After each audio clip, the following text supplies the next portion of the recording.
So I want to tell you about a group of people that almost nobody talks about. Not the tech founders, not the celebrities, not the people who won the startup lottery or inherited money or got lucky with crypto at exactly the right moment.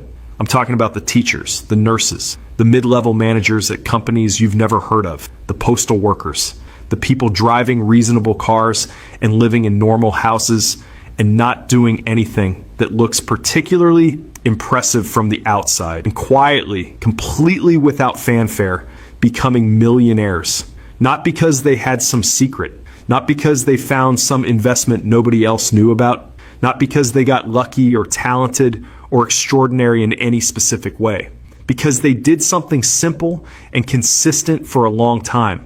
And the math rewarded them for it in a way that looked almost miraculous to everyone around them who didn't understand what had been happening in the background for decades. This video is about them, what they did, how they did it, what their lives looked like along the way, and what you can take from their story and apply to your own. Because here's the truth that I think is genuinely underrepresented in financial content. Becoming a millionaire in America is not an extraordinary outcome. It is an ordinary outcome for ordinary people who made a few ordinary decisions consistently. It just doesn't look like that from the outside, and most people never see behind the curtain. Let's pull it back. There's a book, you've probably heard of it, called The Millionaire Next Door. Published back in the 90s by two researchers who spent years studying wealthy people in America. And what they found was not what most people expect. The typical American millionaire is not who you picture when you hear the word millionaire. They don't live in a mansion. They don't drive a Ferrari. They don't wear expensive watches or eat at the kind of restaurants where the menu doesn't have prices. The typical American millionaire is a first-generation wealthy person, meaning they didn't inherit it. They built it. They live in a normal neighborhood. They drive a used car or a modest one. They've been with the same employer for a long time, or they own a boring, unglamorous small business. They're married and have been for a long time. They live below their means consistently and have for decades. And they invest the difference consistently and have for decades. That's the profile, not spectacular, not glamorous, not the kind of story that goes viral or gets turned into a movie.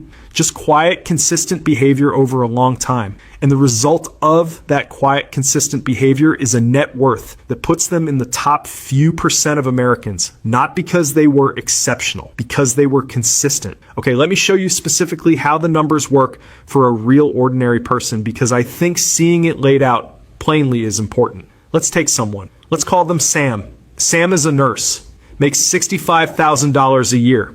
Has a 401k through their employer with a 3% match, starts investing at 24 years old. Sam contributes 10% of their salary to the 401k. That's $6,500 a year, or about $542 a month. The employer match adds another 3%, which is $1,950 a year.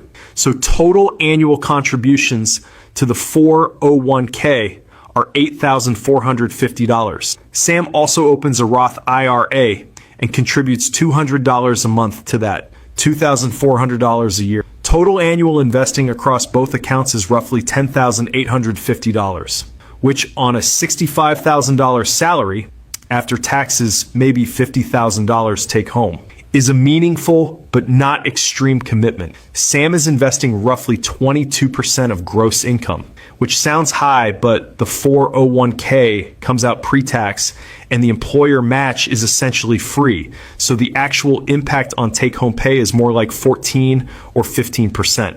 Sam lives on the rest, not extravagantly, not miserably, just normally.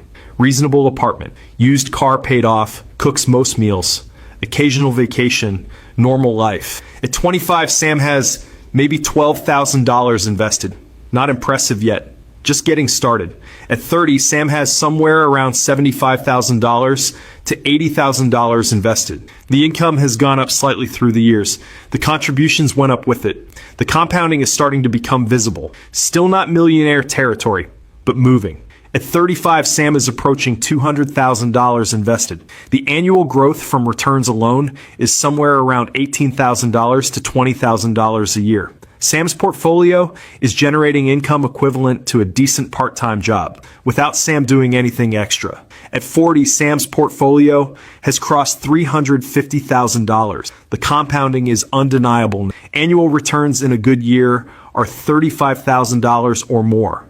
Sam has two engines running, the contributions and the market, and both of them are getting more powerful every year. At 45, Sam's portfolio is somewhere around $600,000 to $650,000. The conversations about retirement start to become real. Not theoretical, real. The timeline is visible. The finish line is close.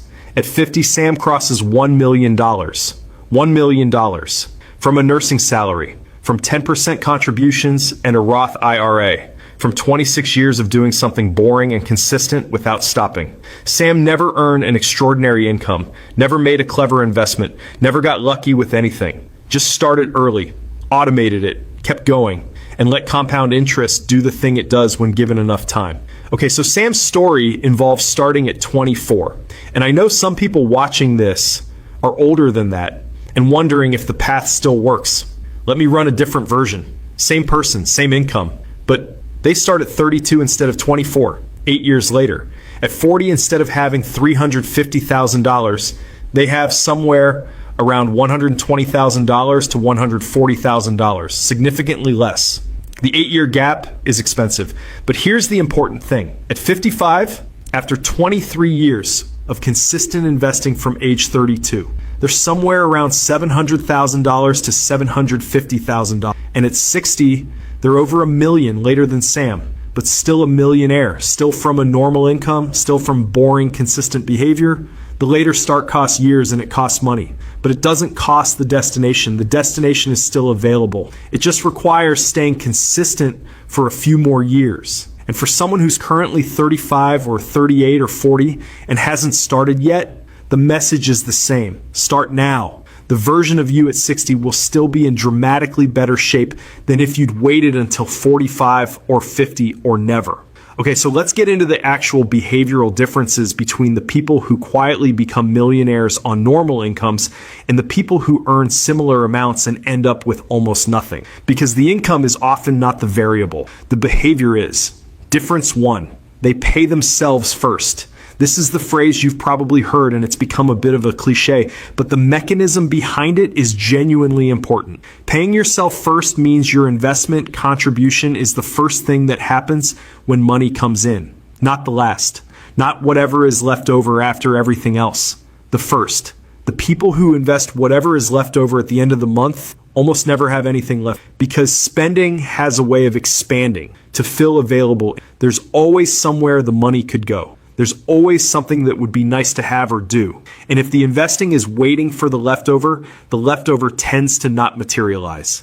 The people who quietly become millionaires automate their investments, so the money moves before they ever have a chance to spend it. The contribution happens on payday, before rent, before groceries, before anything, and they live on what's left. It's a simple mechanical difference, but the behavioral implications are enormous over a lifetime. Difference 2, they don't touch it. This sounds obvious, but you would be amazed how many people have investment accounts that they raid periodically when life gets expensive or when something shiny comes along. The quietly wealthy people treat their investment accounts as permanently off limits for anything except the intended purpose. They have an emergency fund for emergencies. They save separately for large purchases. They do not go near the investment. And over decades, this discipline, keeping the compounding uninterrupted, makes an enormous difference in outcome. Every time you pull money out of a compounding account, you're not just losing the amount you're losing all the future growth that money would have generated. And that number is always bigger than the withdrawal amount, sometimes much bigger. Difference 3, they don't react to the market. Market crashes happen.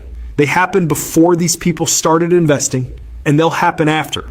And every single time there's a crash, the financial media treats it like the end of the world. The headlines are terrifying, the conversations are scary, the paper losses are real and painful, and the quietly wealthy people essentially ignore all of it, not because they're not aware of it, but because they understand what they're doing and why. They know the market has recovered from every crash in history.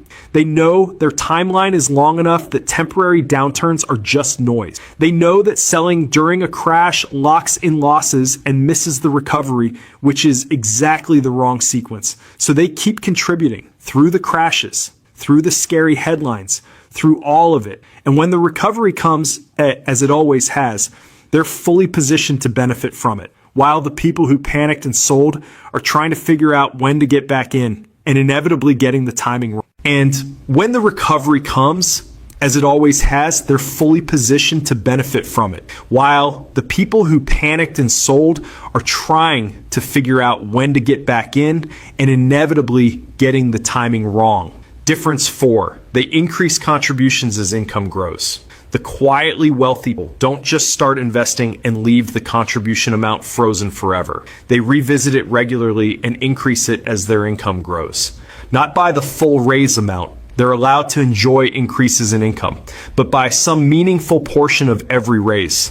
This behavior, automatically directing a portion of every income increase toward investments before lifestyle can claim it, is one of the most powerful wealth building habits in existence, because it means the contributions are growing at the same time the base is growing, both engines getting stronger simultaneously. Over a career, this compounding of contributions on top of compounding returns creates trajectories that dwarf what a flat contribution amount produces.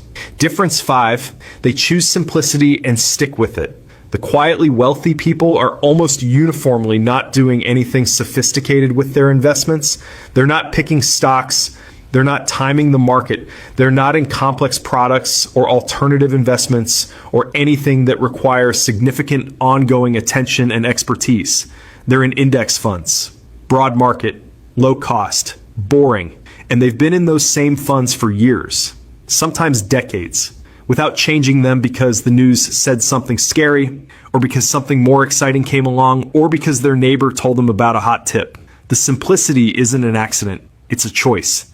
And it's the right choice. As we've covered extensively in other videos, the data is overwhelmingly clear that simple passive index investing outperforms almost everything else over long periods. Okay, so what does the life actually look like for these people? Because I think there's a temptation to imagine that being this disciplined about money means living a joyless existence of deprivation and sacrifice. That's not really what it looks like. The quietly wealthy people have a different relationship with spending rather than just less spending. They spend freely on things that genuinely matter to them. They're intentional about where the money goes, but they're not walking around miserable because they chose not to buy something they didn't really need. What they don't do is spend automatically, reactively, just because something is available or because someone around them is spending. They think about purchases in terms of what actually adds to their life versus what just costs money. And over years of making those distinctions, automatically they've built a life where the spending is meaningful and the investing is substantial. And neither one is at war with the other. They take vacations. They eat at nice restaurants sometimes. They buy things they enjoy. They live real full lives. They just don't confuse spending with fulfillment. And they don't let the keeping up with other people's appearances determine their financial decisions. This is the part of the story I find most interesting, honestly. For a lot of these people, there's a specific moment, usually somewhere in their 40s or early 50s, when the full weight of what they've been building quietly becomes visible to them. The balance crosses some threshold that makes the retirement timeline suddenly feel concrete rather than theoretical. Or they run the numbers and realize they could stop working in 5 years if they wanted to. Or a financial advisor shows them a projection and the line goes somewhere they never imagined it could go when they started all this with a modest 401k contribution in their mid-20s. And the feeling that comes with that realization, from what I've read and heard from people who've experienced it, is not what you might expect. It's not euphoria. It's not suddenly feeling rich or showing off or wanting to go buy something expensive. It's quiet. It's a sense of security so deep it almost feels unfamiliar, like a weight that's been there so long you forgot it was there suddenly being gone. The background anxiety about the future that most adults carry around just dissolving. And then usually, almost universally, the same thought. I wish I had understood this sooner. I wish someone had told me when I was younger what this would feel like. and how simple the path actually was. That's why this video exists. I want to be really clear about this because I think people sometimes look at the quietly wealthy and assume there must be something exceptional about them that regular people don't have. There isn't. The income is normal.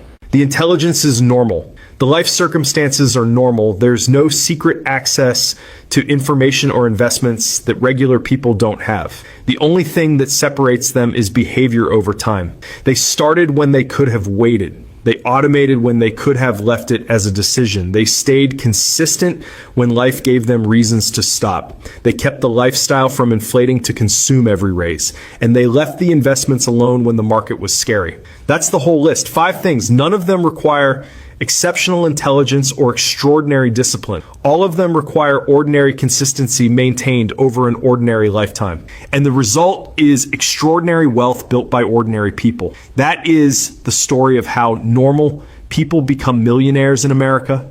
Not the lottery, not the startup, not the inheritance, just this. Again and again for a long time. So here's what I want you to take from this video.